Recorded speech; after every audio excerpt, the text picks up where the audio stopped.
This is a Pele Media podcast.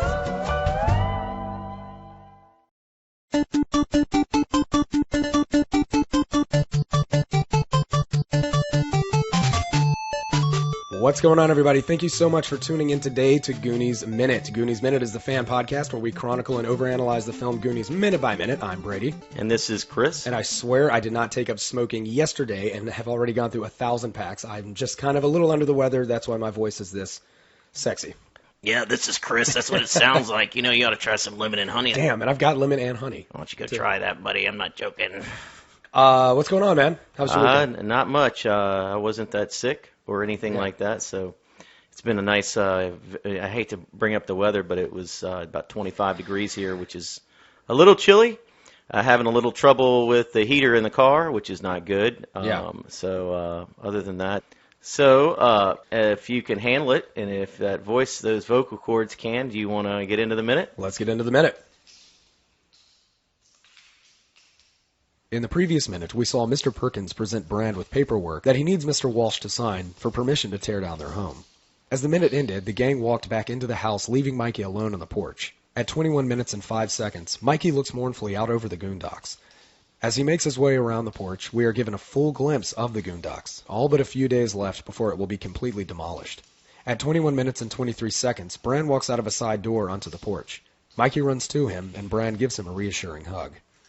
At 21 minutes and 40 seconds, we cut to Mr. Perkins and his associate laughing about how the foreclosure is a guarantee. At 21 minutes and 45 seconds, we cut to the kitchen where the gang are all sitting around depressed. Mouth reassures himself by brushing his hair in the reflection of the toaster, while Chunk reassures himself by spraying Cool Whip into his mouth straight from the can. At 21 minutes and 53 seconds, Mikey says that if he had One-Eyed Willie's rich stuff, he would be able to pay all of his dad's bills. And thus ends minute 21 of The Goonies. So, we just came off of these last couple of minutes where Mikey, his whole plight has suddenly, we started to see that he has completely changed, and he's come around to the idea of pursuing this rich stuff, as they call it, to fix the problem, to save the Goondocks. And it's all been through this childlike, it's all been a very fun and innocent idea. And so they go out, they get the call from the land developers, Troy's dad. They've just delivered the notice, and the rest of the gang goes back in the house. The sentimental music kicks in, the camera kind of pans up with Mikey, and we start to see that now he is seeing this whole thing, he's kind of back to reality.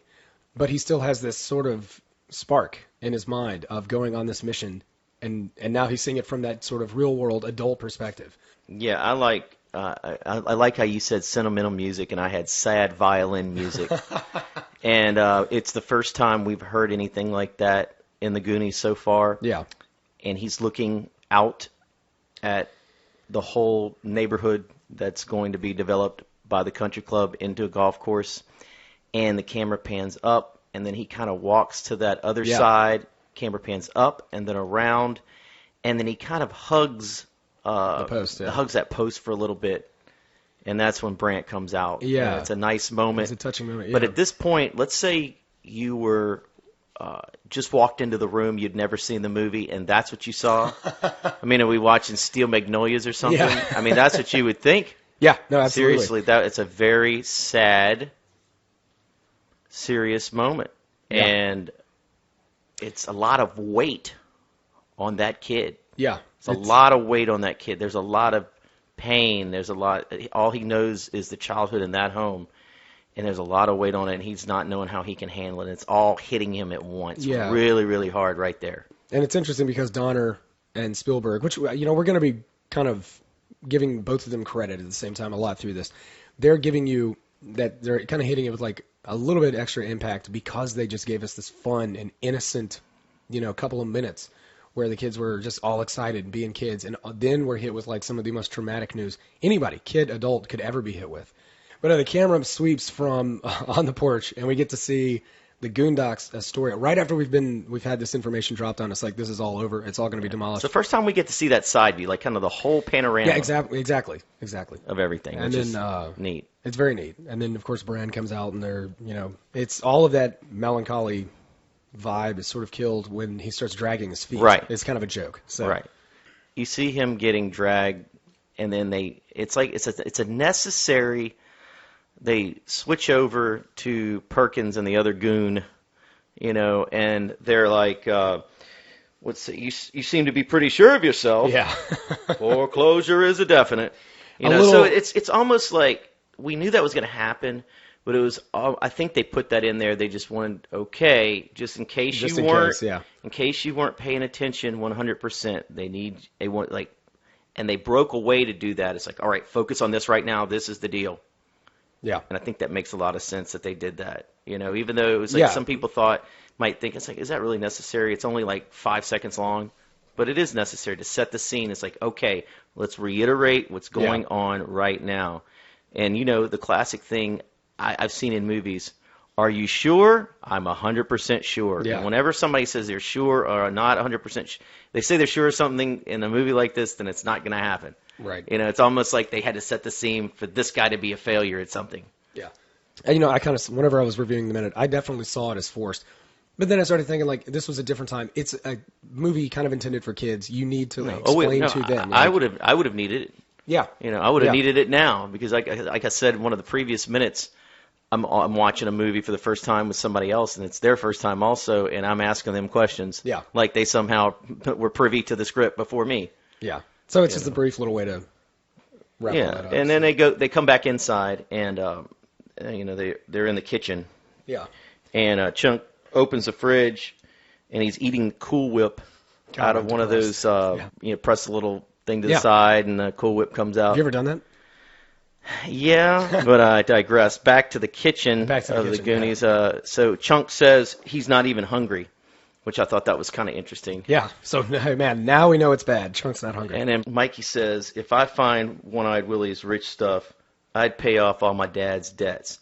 He never talks about his mom. He talks about his dad. There's a bond there between that son and his father that's really a special bond, and he's not just doing it for all of them, he's doing it for his dad, and then he says he'd do that, and then me 2, me 3, me 4, all the other ones go in line, of course, except for Brant, like saying if any of them found the treasure, they would also use it to pay off Mikey's dad's debts. So there was like an affirmation of what Mikey's starting to want to do, that they're kind of on his team. Yeah. Even though they haven't said anything yet, we're going to look for the treasure.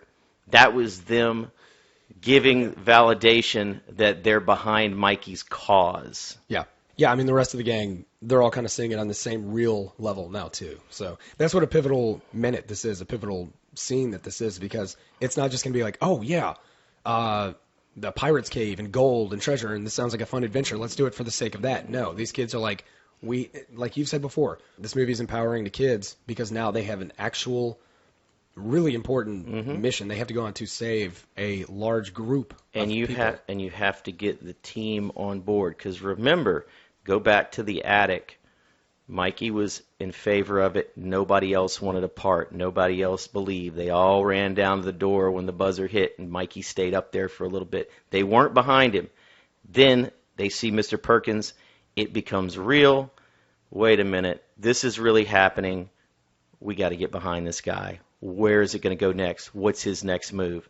It took seeing Perkins. It took seeing an actual tangible thing instead of just talking about seeing that paper being handed to Brant and walk back up its dad's business. Seeing that, all these things happening, that's what I think it hit home from the others. And it's like, let's get on this guy's team. Let's get behind this. Yeah, and that's all I've got for the minute.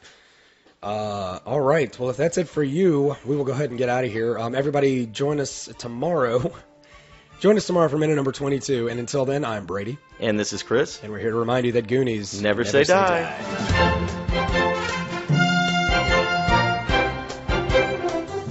Goonies Minute is a fan-supported podcast. If you like the show, then leave us a review on iTunes. You can find us at GooniesMinute.com, Facebook.com/GooniesMinute, Twitter.com/GooniesMinute, and at Instagram @GooniesMinute. You can contact us at GooniesMinute@gmail.com. You've been listening to a Pele Media podcast. For premium content and exclusive podcasts, visit us at Patreon.com/Pele Media. Check us out on Facebook at Facebook.com/Pele Media, and follow us on Twitter at Twitter.com/Pele Media.